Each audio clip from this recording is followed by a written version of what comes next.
Hello everybody and welcome back to another episode of the YesSHECan project. I am delighted to be joined today, I don't know why I clapped, by Esther. Hi Esther. Hi Michelle. Thank you for coming on. No, thank you for having me. My fellow Woman Who Academy sister. Academy. Yeah. Could you, for anybody who doesn't know you, could you just give us a brief introduction into who you are and what you do? Hello everybody. So my name is Esther Roche and I'm the founder of the Roche Natural Beauty, a natural plant-based skincare brand that offers products that are inclusive and toxic-free. Lovely. Can you take us back, Esther, to the what was like the inspiration behind starting your own skincare business, and in particular, what's the inspiration behind the name? So basically, I've got a few reasons why I started my brand. One of which is my sensitive skin, and also my children have got very sensitive skin. But I also come from a background where there was a lot of emphasis, or shall I say societal pressure, for people to bleach and brighten their skins with bleaching agents. And I just wanted to inspire people to fall in love and embrace the skin that they're in, rather than using things that obviously can cause some significant damage. And that's one of the things I'm trying to do. And with regards to the name itself, it's actually my surname, Roche, but spelled in the Irish spelling, a Gaelic spelling, to become Devoshta. Oh, wow, that's incredible.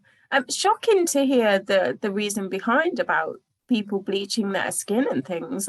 That's disgraceful.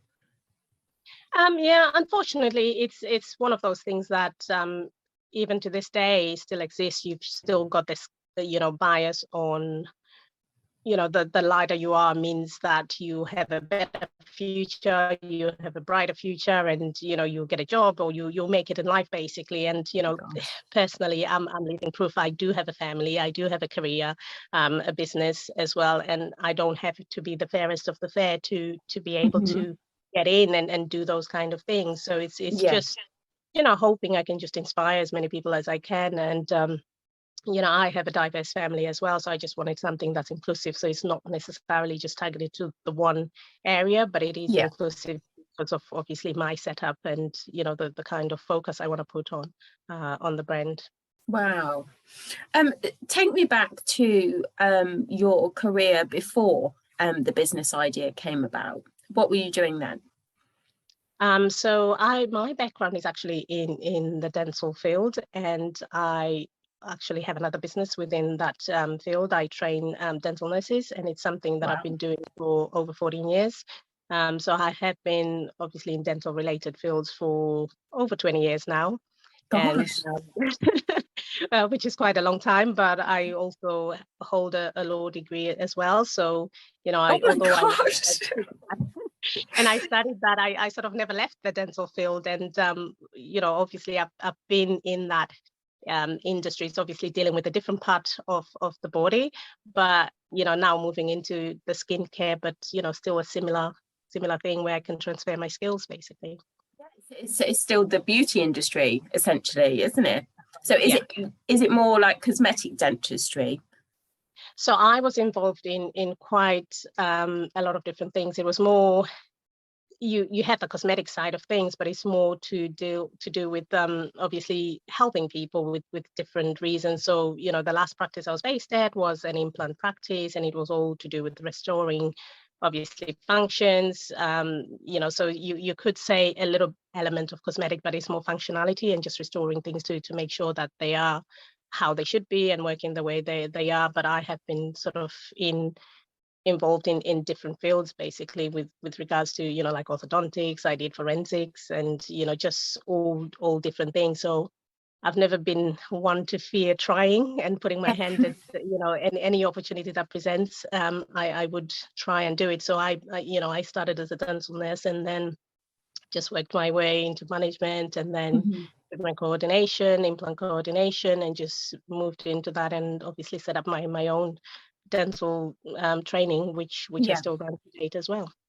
Wow. So really you've gone from even though it's a different profession, so to speak, it's still that core belief and that core value of wanting to help people, because it is transferred straight from that into the business that you have today. Yeah, that's correct. So you launched Esther in 2021.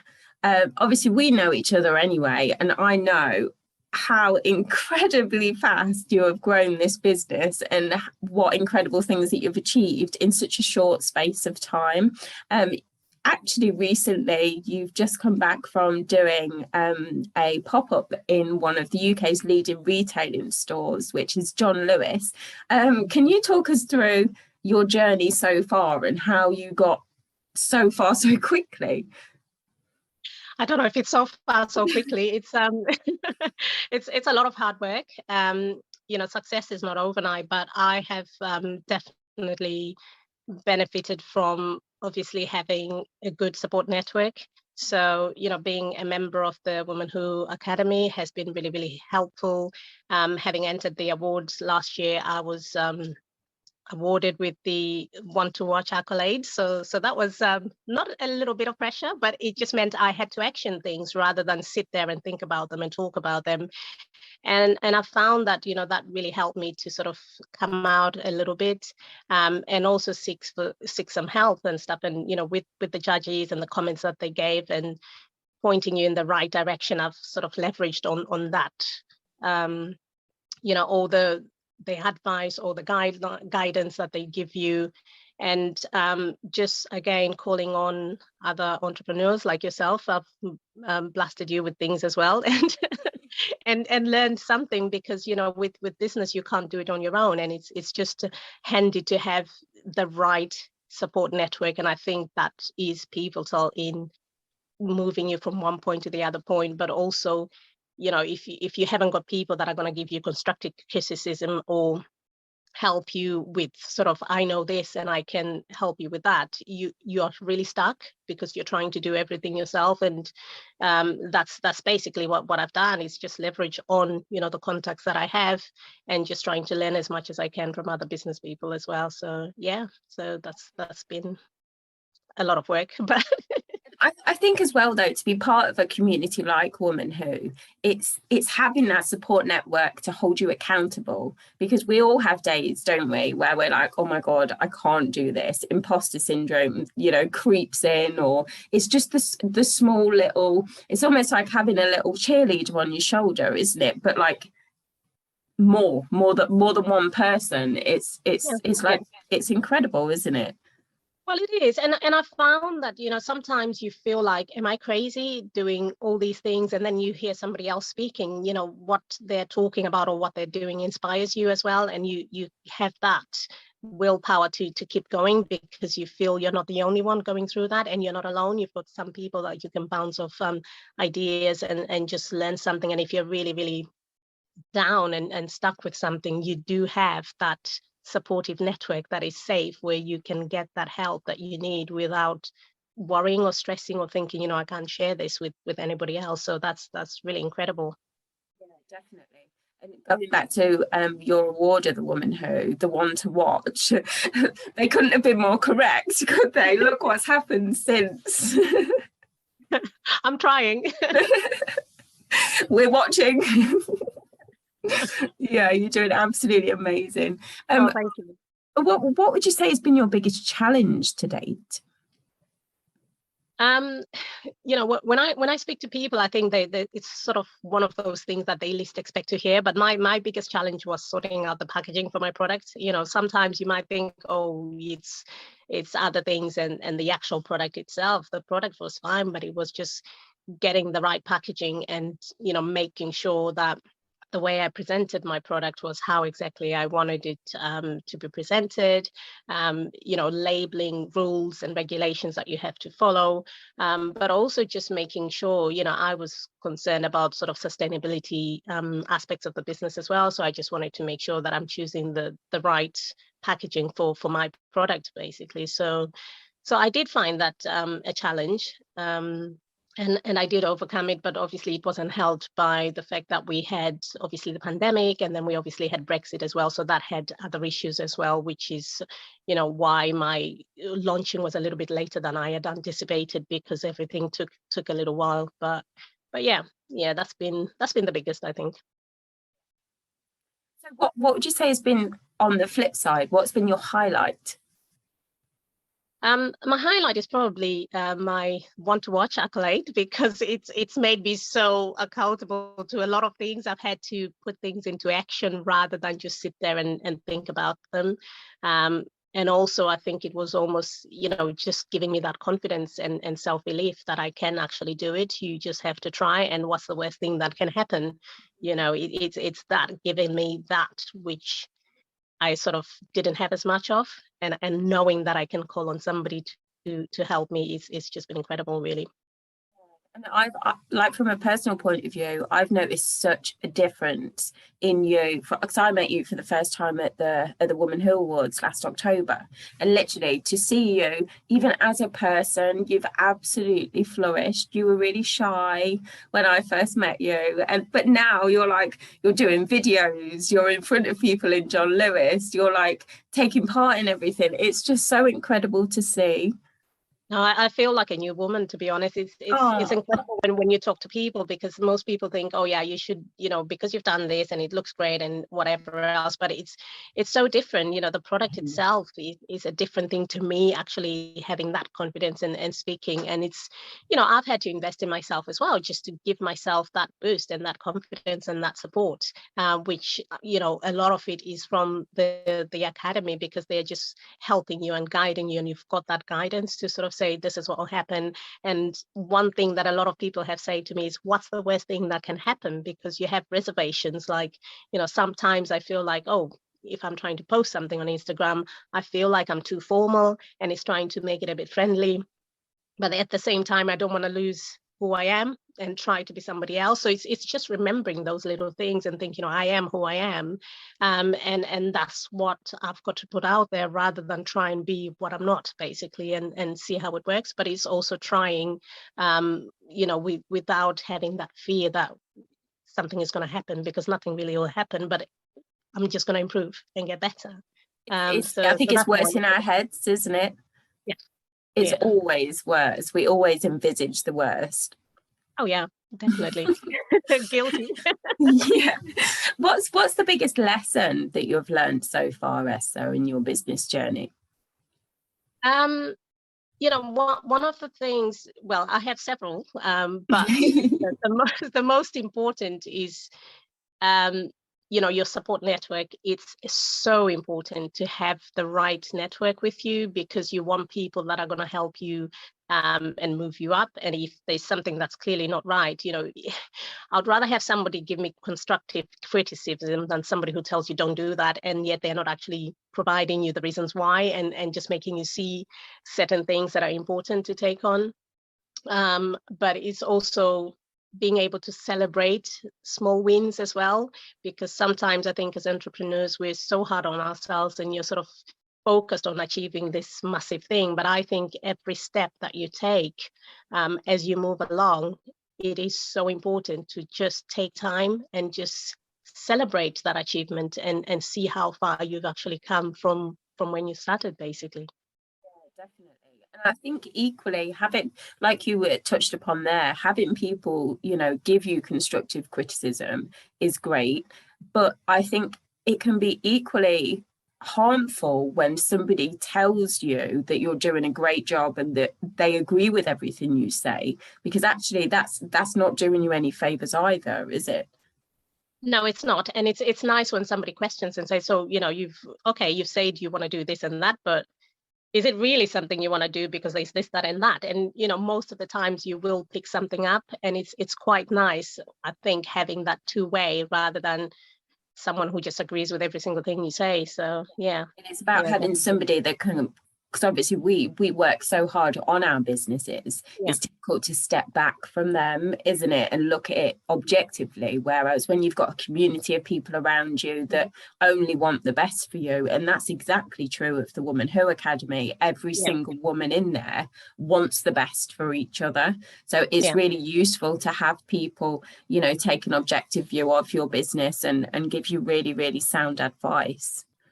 Yeah, definitely. And I find, you know, the awards are they help you do that. So Esther, you're a mum to 5 children. How difficult is it to juggle family life and a business?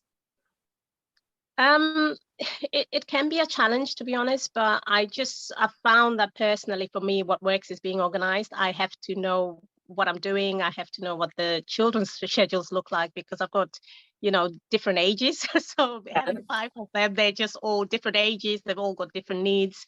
And it's trying to just make sure that my you know, my schedule, I've got everything sort of in an organized way, because otherwise I wouldn't function. And it's I think for me that's the most important thing, really, just having that organization. And I do have really good organizational skills, otherwise I wouldn't really function and know what I'm doing. So it's doing things that make my life easier, to be honest. And you know, I've found, even yes, I'm running a couple of businesses, but that's given me the freedom and that independence to be able to do things with my family, and be able to do things like the school runs. You know, I can go to sports days and just the general things where, you know, when I was working, some of those things were very difficult, because it just depends on whom you're working for, and you might not be allowed to just take that 1 hour off to go and watch your child performing or doing something. So it's definitely something that's, you know, that's been a positive thing for myself and my family. And so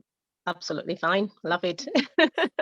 So I bet those organizational skills carry through into your business as well. I bet you're like spreadsheets everywhere, schedules everywhere.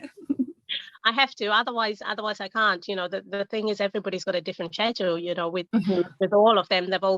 Sometimes they've got different activities, different events. I've got one who's currently in the West End as well. So I've got to schedule that in and fit it in with everybody else, because I've got to take her to London 4 times a week. So it's, I do have to, I do have to be really organized, but it's also at the same time trying to make sure I'm supporting them as well, and they're not lacking in me, you know. So I haven't gone in at, you know, putting my whole self into the businesses and neglecting the family. I have to balance it out and make sure that I am making that time for my family, and we do love to do stuff together and stuff. So it's really important for me. Definitely. What are your hopes and dreams and aspirations for the future? You know, one of the main things I want to do is actually be able to be an inspiration to other people. So it's just inspiring, you know, it doesn't matter what age it is, but just for people, especially with regards to looking after themselves, their skin and all that kind of stuff, to, you know, to just embrace what they have, and to love it. And if I can inspire even just one person, I think I would have done a great thing. And, you know, there's so much going on, and even on social media and stuff like that. And it's trying to just help, you know, even like I said, it's a mixture of age groups, but even the younger generation, because there's so much out there on social media that they look at things and some things are not quite right, but it's trying to be that positive role model. And that's, you know, that's my focus. That's what I want to do. And hopefully I can achieve that. Yeah, you're definitely achieving it already. I don't know what you're talking about in the future. You are an inspiration to so many people. Thank you very much. I'm doing my best. You're so modest, aren't you? So what's coming next, Esther, for your business? So we are going to continue. So I've got my e-commerce store, but you know, I'm definitely going to be looking at doing more showcasing with John Lewis. So I've got some dates booked at different branches as well. So I've got Milton Keynes, and I'm going to add on some other branches as well as time goes on. So it's continuing with that, but there's, you know, other things that I'm looking into as well within the retail spaces, and yeah, just keep moving the business forward really, and take it from there. Brilliant. So it's a question that I really love to ask people. If you could go back and give advice to your younger self, what would it be? I've got one that aligns to everything that I'm doing, and it's do not be defined by the society. You know, they can't define you. You've got to be yourself and make yourself, if that makes sense. You know, I'm not saying be arrogant to advice and stuff, but again, it's coming back to the point of constructive criticism. But yeah, you shouldn't have a sort of definition made by other people that because you look like this, your life is going to end like this. Just give it your all and don't stop. And at the end of the day, whoever you are unique, and you are bringing something so special to the world that nobody else can. Exactly. Yeah. So yeah, definitely. So where can people find you and your wonderful products, Esther? So we are on quite a few platforms. So I'm on LinkedIn as Esther Roche, but also we have a website, which, you know, you can probably add to the comments, but it's www.derochenaturalbeauty.com. And then we're also on Instagram and Facebook, so you can follow us. It's at, the handle is at @derochenaturalbeauty. So, and Twitter. And working on YouTube, so quite a few things. You heard it here first. It's been absolutely wonderful to talk to you, Esther. As always, great to catch up with you. And yeah, so excited to watch your journey continue. No, thank you so much for having me, Michelle. Thank you.